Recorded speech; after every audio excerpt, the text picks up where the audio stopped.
Hey, what's up, Eagle Falcon here. We're going to do this quiet and quick and dirty.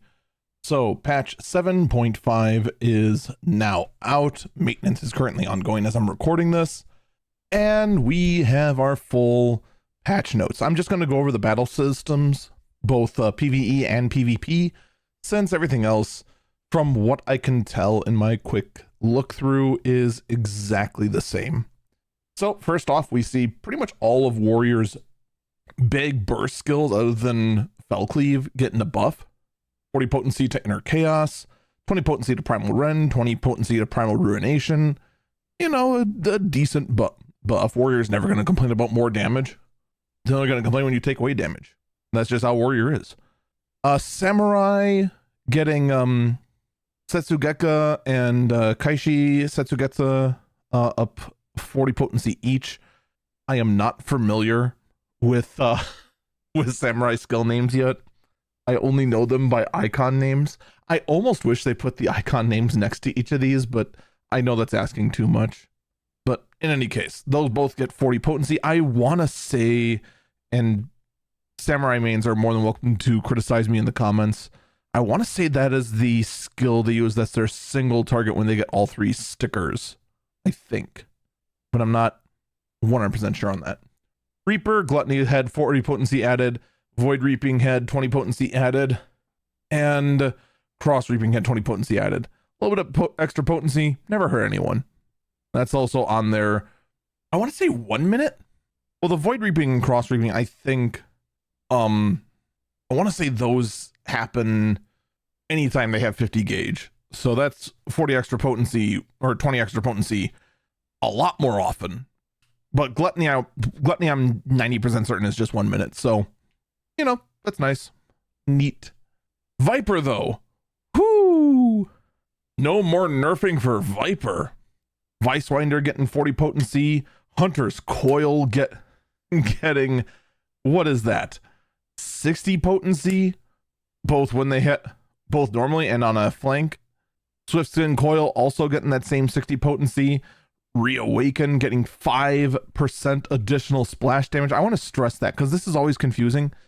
They are talking about the fall off damage from the first target. So it does full damage to the primary target and then used to be 80% less damage to everyone else. Now it's going to be 75% less damage. So they're going to have more splash to work with. To which, good. It's nice to see it. And that's on their entire burst window. That's on all 5 of their hits and on all 4 of the weaves during their entire big combo burst. Nice. Very nice to see. Summoner getting a lot of potency at Pain Flare. That's their AoE OGCD. What is that? 70 potency there? It's quite a lot. That's a big upgrade there.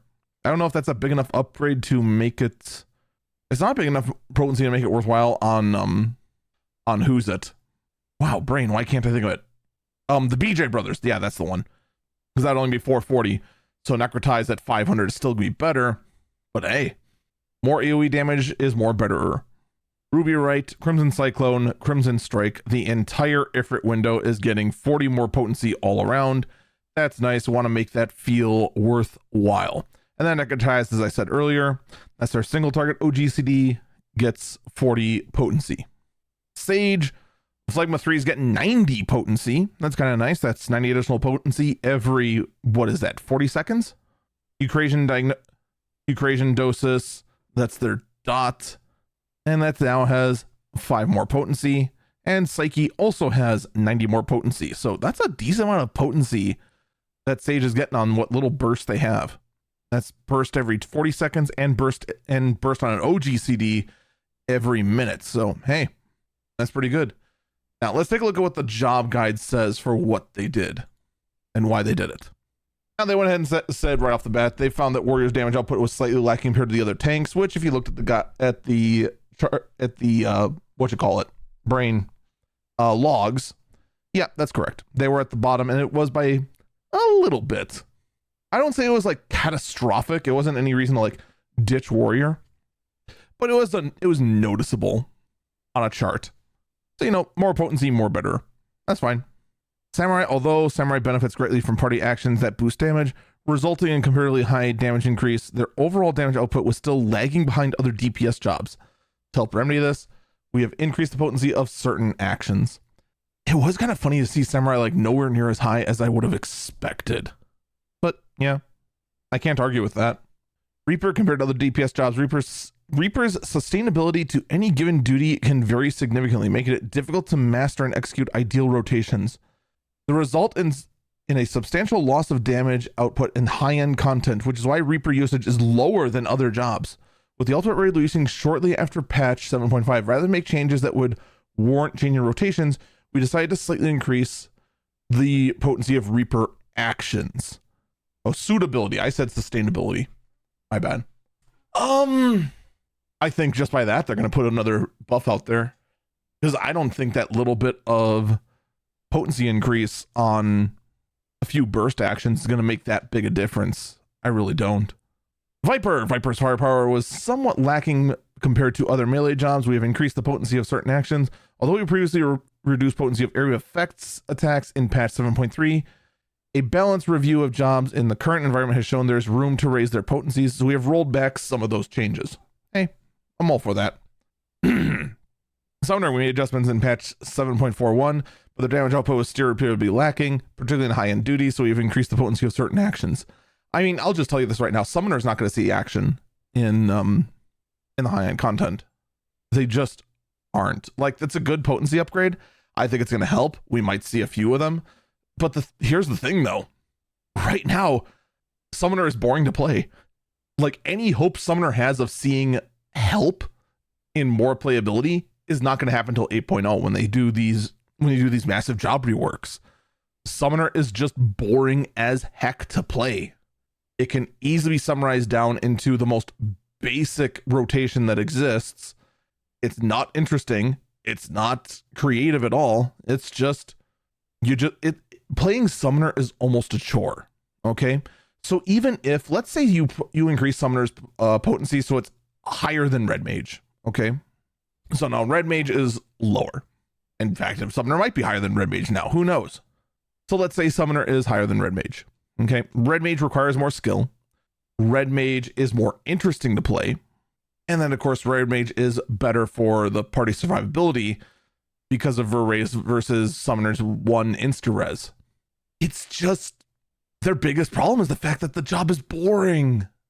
Like, it has to be a huge potency difference to make it want to be played more than Red Mage, or just people just don't want to play Red Mage, which I also get. It's just kind of weird. We'll have to see. I just don't think, like, they can try all they want, but I don't think Summoner's life vest is coming until next year. That's just all there is to it. I want to be wrong, but man, what else do you do? They're not going to go ahead and rework it now. Not with a major 23 job rework coming, or 21 job rework coming on. Summoner, between the two barrier healers, Scholar tends to be preferred, usually due to their utility outside of healing. To compensate this, we made adjustments to increase Sage's damage output.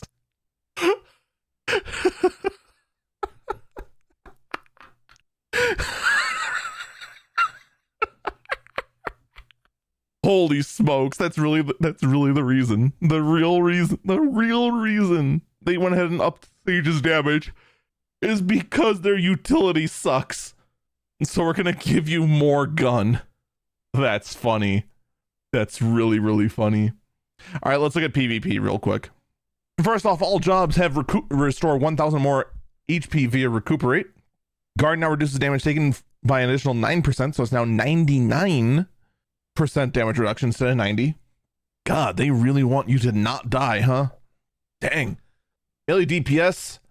Now, keep in mind, this only applies to frontlines. You can only use these roll actions in frontlines, and I think maybe rival wings. Bloodbath increases damage. The increase to damage dealt has been changed from 10% to 25%. Wow. Smite now ignores the effects of guard when dealing damage.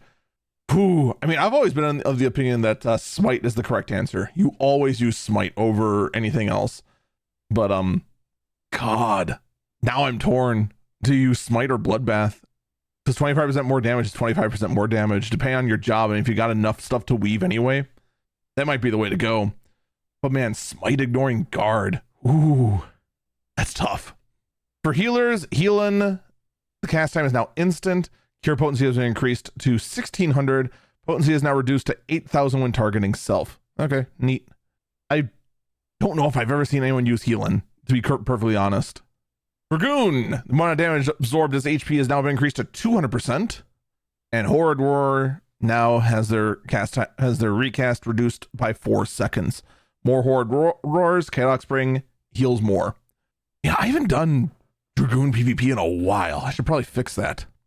For Ninja, the Mesui regen potency has been increased from 4000 to 5000. I think that's like what?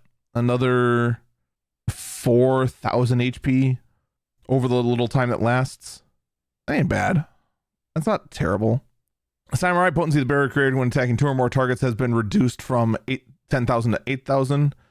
The increase to HP recovery via actions has been reduced from 20% to 50% using Mekyo Shisui. Keishi Namakiri, potency of the barrier. Okay, well, same thing as Oni Namakiri. I didn't realize those actually give a barrier. Nintendo Setsuka only gives 8,000 HP. Same thing with the follow-up. Okay, that's fine. Samurai getting a bit of a nerf. It is what it is. They always felt like they were just doing too much anyway, since they're always a low priority target because of the Zantetsuken risk. So letting them not do as much while they have their can't touch this because Zantetsuken does help a lot. Blood Coil has been increased by 2000 damage. Slither increased their movement speed by up to 50% now. Sanguine Feast potency has increased by another 2000. World Swallower, the additional effect absorbs 50% of the damage dealt as HP has been added. I'll have to look up which one World Swallower is. In fact, I'm going to do that. These are PvP, right? Okay, that's the initial hit. Okay. So yeah, the instant you use the gap close World Swallower, you are hitting them for a 50% heal of roughly 7,500 health. Okay, that's nice. Curing Waltz potency has been nerfed. Xenoglossy now charges 15 seconds to 16. Flare potency has been increased to 1500. Freeze potency has been increased to 10k. Soul Resonance, the effective elemental star, has been increased from 30 seconds to 60 seconds. I think that's like how long you have to use the elemental star. So if I remember right, Black Mage's their LB, their Soul Resonance, is every 60 seconds anyway. So you got the entire duration to decide when to pop your elemental star. I like it only because as a Black Mage, you tend to kind of just jump from Soul Resonance to Soul Resonance. It's never really like anything you think about. So I mean, yeah, okay. Summoner Mountain Buster now has the additional effect of reduces damage taken by 15%. Has been added with a 5-second duration. Wait, to the target or to you? Not being very clear on that. I have to assume you, because that'd be wild if you go ahead and hit them with a stun and then their damage is reduced. The damage they take is reduced by 15%. That'd be insane.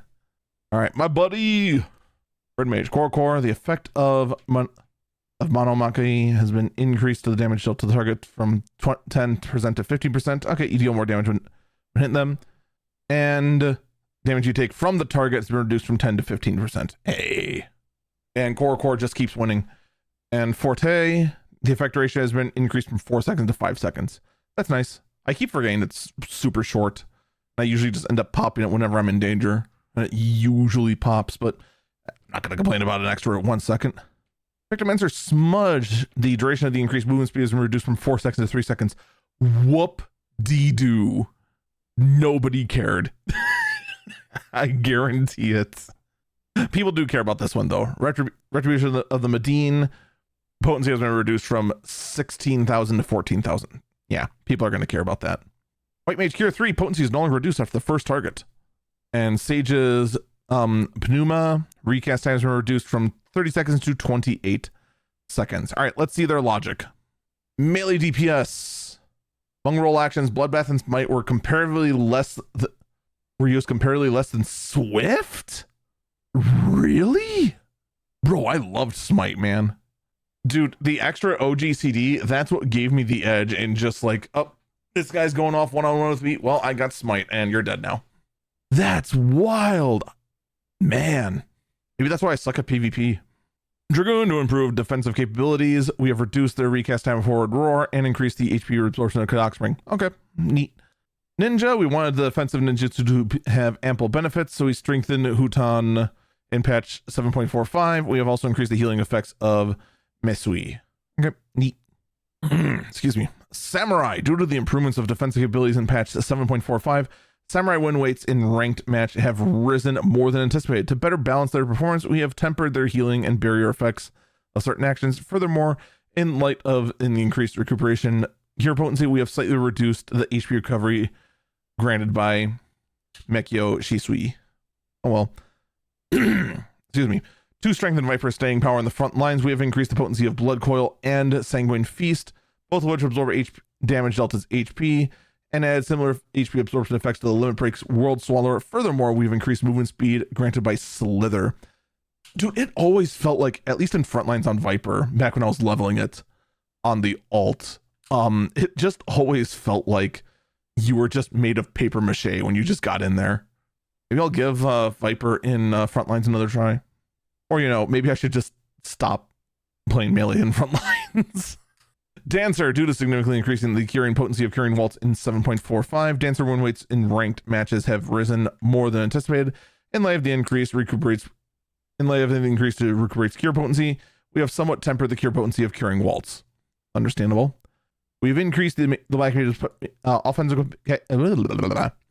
We increased the Black Mage's offensive capabilities in patch 7.45, but after it determined there was still room for improvement, we made further adjustments. We have focused on strengthening their Limit Break, Soul Resonance by increasing the potencies of Flare and Freeze, as well as the duration of the Elemental Star. We hope that Black Mage will enjoy greater efficiency from their Limit Breaks as a result, with more freedom to execute Flare Star and Frost Star, the two actions granted in Flare and Freeze.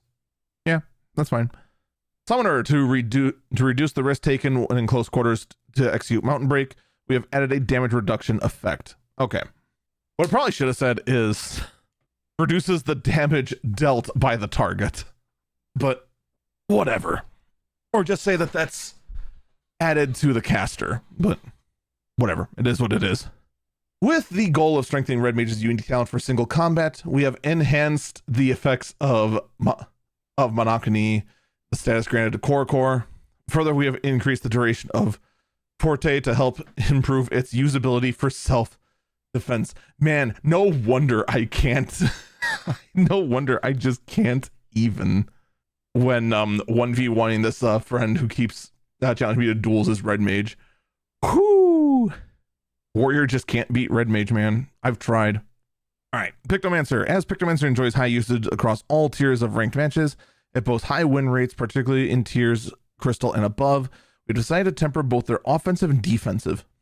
We have reduced the potency of Retribution of the Medine, which we determined to be overpowered for an attack that deals damage instantly.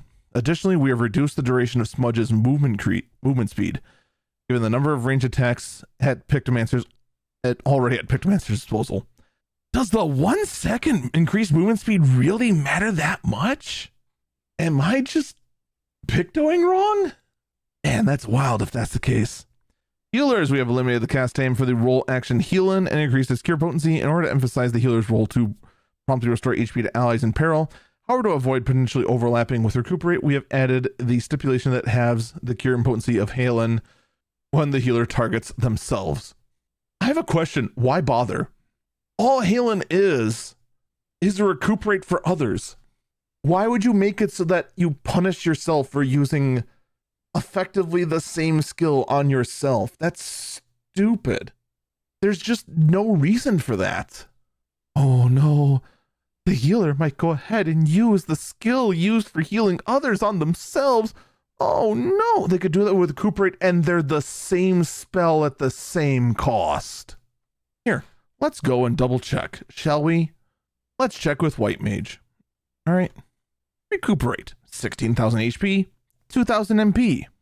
Healin, 16,000 HP, 2,000 MP. It's the same fucking skill. So why would you just have it? Why would you punish them for using the same fucking skill on themselves? I thought we are trying to reduce button bloat. I think that's a stupid move. I think that's stupid. In any case, because White Mage is struggling to achieve satisfactory win rates in ranked matches across all tiers, we have increased the cure potency of Cure 3 for surrounding targets, with the hope that this action will become more effective against enemies' area effect spells. Sage, we have shortened the recast time of Pneuma in order to improve Sage's support of all party members. And that's all the PvP and PvE changes. Next time we have a chance for PvP or PvE changes is going to be in July with the drop of UMAD. And God, I don't know when we're going to see the season end. Maybe 7.55. I want to say they just let the seasons of this PvP tier just last longer, even though it's the last patch, and the last patch is always the longest. But I'm not 100% sure. I don't remember what they did last expansion. I'd have to go back in the patch notes and see. Maybe there was like one last season at like 6.58 or something, but I kind of doubt it. I don't know. But in any case, that's going to do it for this. If you like these sort of information videos, please like, subscribe, and I hope you have a good day. Bye-bye. I was wrong. There are a couple of other updates. Here we got something interesting. Weapons for the following jobs are now available after completing Omega Sigmascape Savage: Gunbreaker, Reaper, Viper, Dancer, Pictomancer, and Sage. So here's the obvious answer. If the question is why, it's because all of the ultimate weapons are going to be based on Omega Sigmascape. So that actually is very important to know. That actually was something I found thanks to the diff checker. Someone put out a diff checker on this. In addition, one other thing of note that I didn't realize they were doing this already, because they didn't really announce when they were doing this, is right down here at the bottom. Scrolling. All right, first off, there is in future updates, it will be possible to be matched and form parties from players from all worlds of the same physical data center. In light of this, the following actions will be implemented. To reduce matchmaking load when registering for multiple duties at once, it will not only be possible to register for duties which require the same number of players.